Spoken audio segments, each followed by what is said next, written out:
Shalom, shalom, shalom, les affranchis de par le monde. Bonjour à ceux qui se réveillent de l'autre côté. Bon après-midi à nous qui sommes ici en Afrique.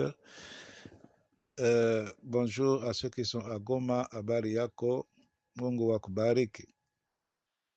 Nous sommes à notre temps d'édification. Nous allons essayer d'aborder rapidement la suite de notre thème sur le renouvellement et l'envol. Et nous allons aujourd'hui aborder un sous-thème, c'est se confier en l'Éternel. Dieu puissant, nous te bénissons, te recommandons ces moments afin que ta parole et ta volonté s'accomplissent. Est-ce que Seigneur, ta parole, comme tu l'avais envoyée pour guérir, puisse le faire aussi aujourd'hui. Au nom de Jésus-Christ, nous avons ainsi prié. Amen. Amen, bien-aimés, nous sommes toujours dans Ésaïe 40, verset 31. Ceux qui se confient en l'Éternel renouvellent leur force et ils s'envolent comme des aigles. Nous sommes dans se confier en l'Éternel, juste la première partie. Nous avons déjà parlé un peu du renouvellement de force. Nous avons parlé un peu de l'envol, ce qui demande la décision pour s'envoler. Mais la force motrice de l'action, c'est se confier en l'Éternel.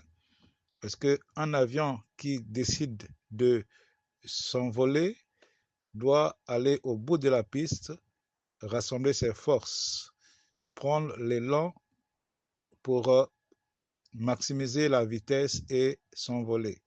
Et nous confions en l'Éternel qui renouvelle notre force, celui qui nous donne la force, l'espérance, la joie de tous les jours.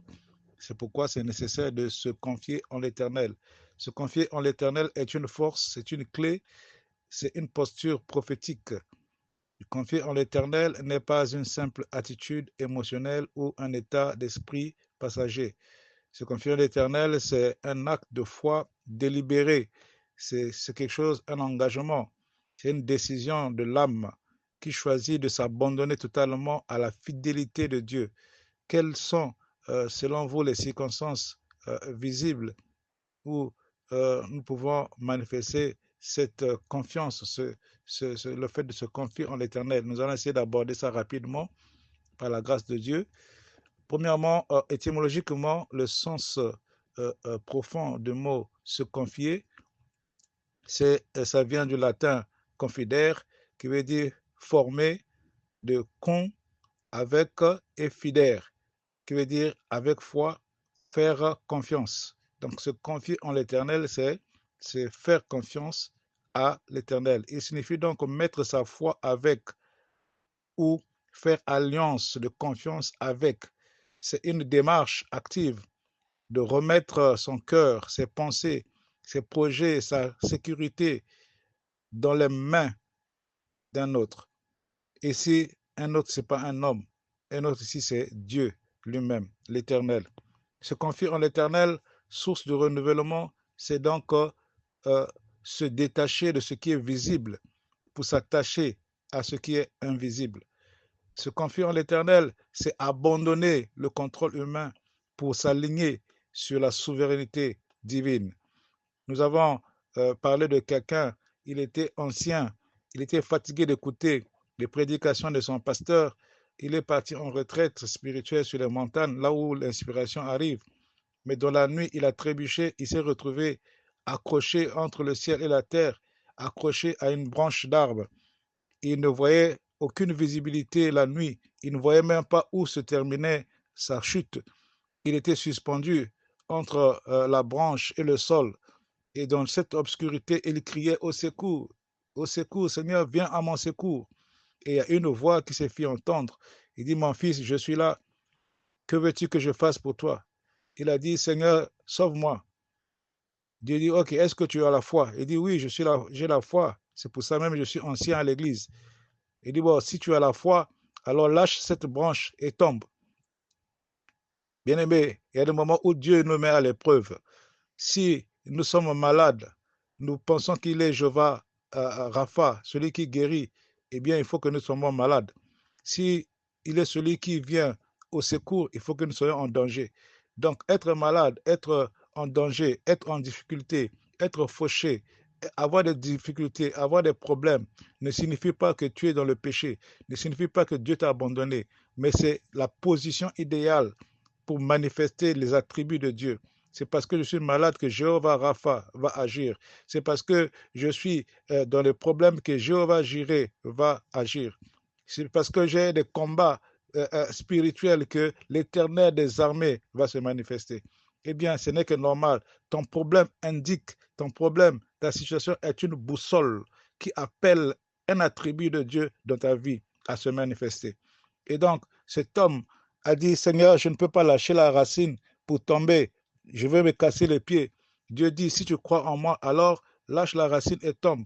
Trop souvent, Dieu nous demande de lâcher prise. Trop souvent, Dieu nous demande de lâcher certaines choses, mais à cause de nos calculs, à cause de nos connaissances, à cause de nos raisonnements, nous nous accrochons aux choses et nous ne voulons pas obéir à Dieu qui nous demande juste de lâcher.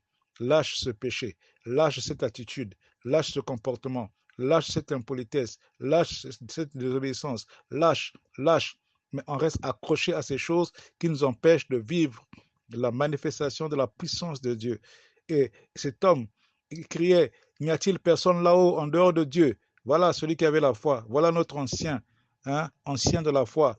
Et il crie, n'y a-t-il personne là-haut en dehors de Dieu? Dieu lui dit, non, ici il n'y a que moi. Et c'est d'ailleurs ce que vous chantez à l'église, il n'y a que toi, il n'y a que toi. Eh bien, il n'y a que moi ici.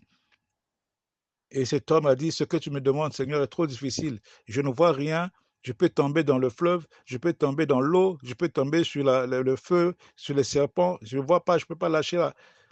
Les gens préfèrent s'accrocher à ce qui est visible et ne pas faire confiance à ce qui est invisible.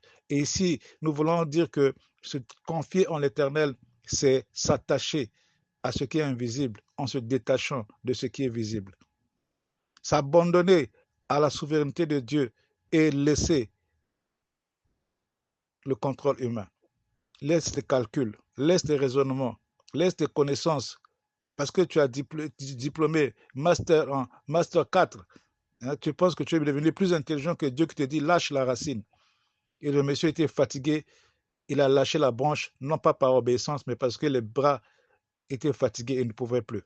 Il est tombé, bien aimé, Dieu n'a rien fait, lui aussi il n'a rien eu. Vous savez pourquoi? Parce que là où il était suspendu, ses pieds étaient juste à quelques centimètres du sol. Dieu qui voit la fourmi noire, la plus noire dans l'obscurité, la plus noire, sur une pierre la plus noire, il te dit lâche parce qu'il sait que tu n'es pas loin, tu es presque au sol. Il te dit lâche parce qu'il sait que ta situation est déjà réglée. Crois seulement, tu te mets à raisonner, tu te mets à discuter, tu te mets à te rébeller. Bien-aimé, se confier en l'Éternel, c'est la clé du renouvellement. Se confier en l'Éternel, c'est la clé de l'envol. C'est là où on puise la force, la force motrice pour décoller l'avion. C'est au bout de la piste que nous faisons confiance à l'Éternel. C'est au bout de la piste qu'on démarre avec force. Tu peux prendre la décision de décoller, mais encore, il faut mettre, le moteur à plein régime.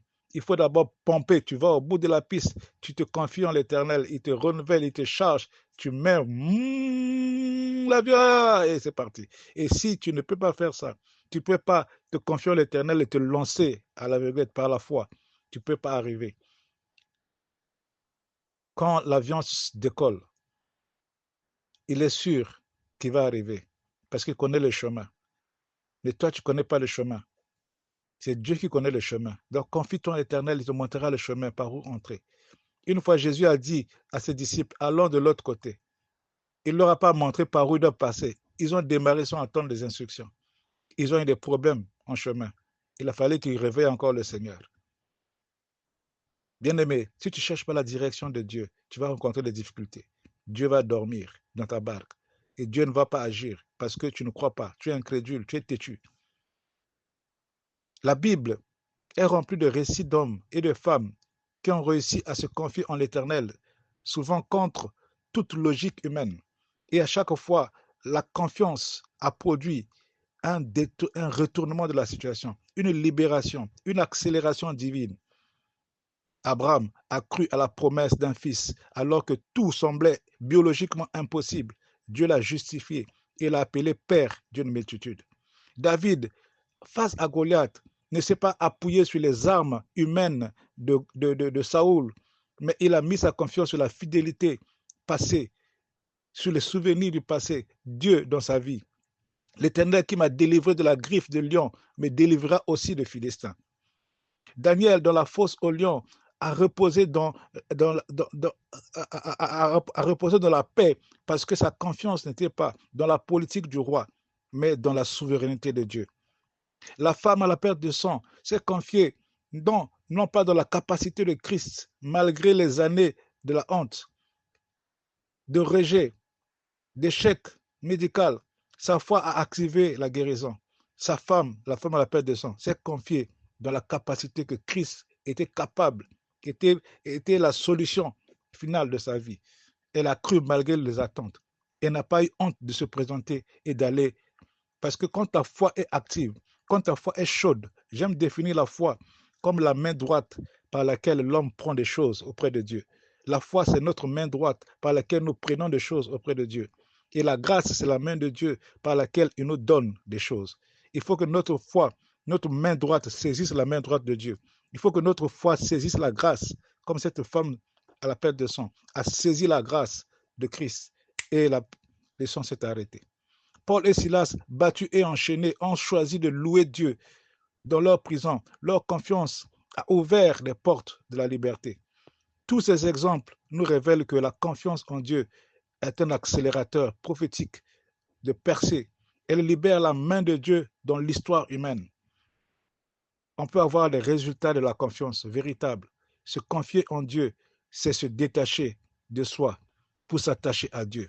Proverbe 3, verset 5 le dit. Se confier en l'Éternel, c'est bénéficier d'un renouvellement de force surnaturelle. Ésaïe 40, 31 le dit. Se confier en l'Éternel, c'est échapper à la malédiction de ceux qui s'appuient sur la chair. Jérémie 17, 5 à 8 nous le dit. Se confier en l'Éternel, c'est déclencher les promesses divines. Psaume 37, verset 5 le dit. Se confier en l'Éternel, c'est exprimer la paix, même dans les tempêtes. Ésaïe 26, verset 3 nous le rappelle. Dans la posture à maintenir dans le réflexe temporaire. C'est une posture à maintenir, pas un réflexe temporaire. Se confier en l'Éternel, ce n'est pas un réflexe émotionnel déclenché par la peur. Il y a des gens qui se confient en l'Éternel parce qu'ils ont peur contre un événement, surtout quand dans l'avion, il y a des gens qui ne prient pas, ils s'en foutent de Dieu. Et quand l'avion commence à avoir des turbulences, tout le monde est devenu croyant. Ça, ce n'est pas se confier en l'Éternel. Ça, c'est la peur qui vous pousse à développer une foi. C'est une posture de vie, c'est une discipline intérieure, se confier à l'Éternel. Se confier à l'Éternel, c'est refuser de s'habituer à la douleur, c'est refuser de s'habituer à la maladie, de s'installer dans une attente ou de normaliser l'échec. Ce n'est pas ça se confier à l'Éternel. La foi, ce n'est pas de nier la réalité, mais c'est expliquer la vérité sur la réalité. La foi confesse la vérité sur la réalité. La réalité, c'est ce que tu vis. Tu es malade. Mais la vérité, tu es guéri. Saul, par exemple, on a vu ça, c'était tellement habitué à la position de roi qu'il a cessé de se confier en l'Éternel. Il a préféré les solutions humaines, sacrifices illégitimes, sorcières, orgueil. Il a fini par la confusion et la chute. À l'inverse, on a vu l'exemple de Bartimée qui a crié malgré les interdictions. David a demandé pardon immédiatement après la chute. La femme de la perte de sang ne s'est pas disqualifiée malgré les années. Et on a vu que Marthe, bien que troublée, a fini par croire que Jésus pouvait encore ressusciter son frère. Ce que Dieu cherche, ce ne sont pas des gens parfaits. Ce que Dieu cherche, ce sont des gens, des cœurs qui reviennent à lui avec foi, avec sincérité. Mais la foi, Jésus a dit, quand le Fils de l'homme reviendra, trouvera-t-il la foi? Parce que la foi, c'est un mot simple. Il se définit comme fermeté, F-O-I, fermeté, obéissance et insensibilité. Il faut que nous soyons fermes dans les promesses de Dieu. Il faut que nous puissions être obéissants à la souveraineté de Dieu. Il faut que nous puissions être insensibles aux résultats. Comme Job, malgré qu'il voit son corps se détériorer, il était insensible. Ça n'a pas impacté sa foi. Je vous ai dit la fois passée, vous pouvez être en prison physiquement, mais tant que votre foi n'est pas affectée, vous n'êtes pas en prison. Le bateau n'est pas, le bateau ne chavire pas. Ce n'est pas l'eau qui est autour du bateau qui fait chavirer le bateau, mais c'est l'eau qui entre dans le bateau. Si la situation, si les problèmes, les difficultés pénètrent ton mental, ta mentalité, ta foi, ta subconscience, ton intégrité intérieure, mon frère, tu es foutu, tu es devenu prisonnier. La foi, c'est faire aussi des œuvres impossibles. F-O-U, faire des œuvres impossibles. Faire des œuvres impossibles, c'est aller au-delà de la réalité. Voir au-delà de ce que l'homme a tort de voir. Derrière le problème, tu vois la solution. Derrière la maladie, tu vois la guérison. Dire comme le Seigneur a dit, ma maladie n'est pas pour la honte. Ma maladie n'est pas parce que j'ai péché ou mes parents ont péché. La mort de Lazare, la maladie de Lazare n'était pas pour la mort, mais pour la gloire. Et ta situation n'est pas pour la honte, mais pour la gloire. Ta situation n'est pas parce que tu es disqualifié, mais parce que la gloire de Dieu se manifestera en toi. Bien aimé, il y a des gens qui ont été soignés dans ce village par des grands médecins. Ils ont dépensé un peu d'argent. Ils se moquaient de la femme à la perte de sang. On a même oublié son nom. Son problème est devenu son nom. Mais sa solution est restée dans l'histoire. On n'a jamais parlé de comment les autres ont été guéris par les médecins. Mais dans la Bible, on a mentionné l'histoire de cette femme. Bien aimé, parfois ta situation dure parce qu'elle est historique. Elle va entrer dans les annales. Ta guérison va entrer dans les annales. Bien aimé dans le Seigneur, confions-nous en l'Éternel. Et aujourd'hui, nous avons un problème de foi. Il y a la foi qui est en quadrature, avance, ou en quadrature, retard. Parfois, Dieu peut te parler de quelque chose aujourd'hui, au temps qui va se passer. Toi, tu crois dans le passé. Tu es en quadrature retard. Et parfois, Dieu, comme Jésus a dit à Marthe, maintenant que je suis là, ton frère va ressusciter. Oui, je sais qu'il va ressusciter au dernier jour, au jour de l'enlèvement. C'est une foi en quadrature avance. Elle n'est pas dans le même temps. Mais il faut qu'on puisse avoir la foi dans le temps, la foi dans le présent. Comme un jour Paul passait, il a vu quelqu'un qui avait la foi pour être guéri. La Bible dit qu'il a profité de prier pour lui, la personne était guérie. Sois la personne qui montre sa foi. Parce que si tu n'as pas la foi, c'est que tu laisses Dieu affamer. La Bible dit qu'il est le consommateur de la foi. Alors laisse-le consommer ta foi pour que ta guérison arrive. Laisse-le consommer ta foi pour que ta situation change. Laisse-le consommer ta foi pour que ta situation s'améliore. Laisse-le consommer ta foi pour que tu vois le changement de ta vie. Se confier en l'Éternel pour terminer. Nous sommes à 18 minutes. Se confier en l'Éternel, c'est vivre avec l'assurance que sa fidélité est plus forte que mes faiblesses, que sa parole est plus stable que mes circonstances, que son plan est au-dessus de mes peurs. Se confier en l'Éternel, c'est pour ceux qui se confient et qui renouvellent leur force, qui prennent de l'envol comme de l'aigle et deviennent des témoins vivants de sa gloire sur la terre. Car la nature, toute la création attend de voir la manifestation des fils. Et parce que tu es fils et parce que tu es fille, la gloire de Dieu est en toi et tu feras des exploits. Jérémie 17, verset 7. Heureux l'homme qui se confie en l'Éternel et dont l'Éternel est l'espérance. Que Dieu bénisse quelqu'un qui a dit Amen. Seigneur, bénis ceux qui ont écouté cette parole au nom de Jésus-Christ, que les gens soient guéris, que les situations soient résolues, que Dieu d'Abraham, ton nom soit témoigné et loué pour les hauts faits et les bienfaits dans la vie et dans ce monde, au nom de Jésus-Christ. C'était votre serviteur Justin Elenga depuis le Congo-Brazzaville. Je vous aime. Soyez la lumière des affranchis. Ciao.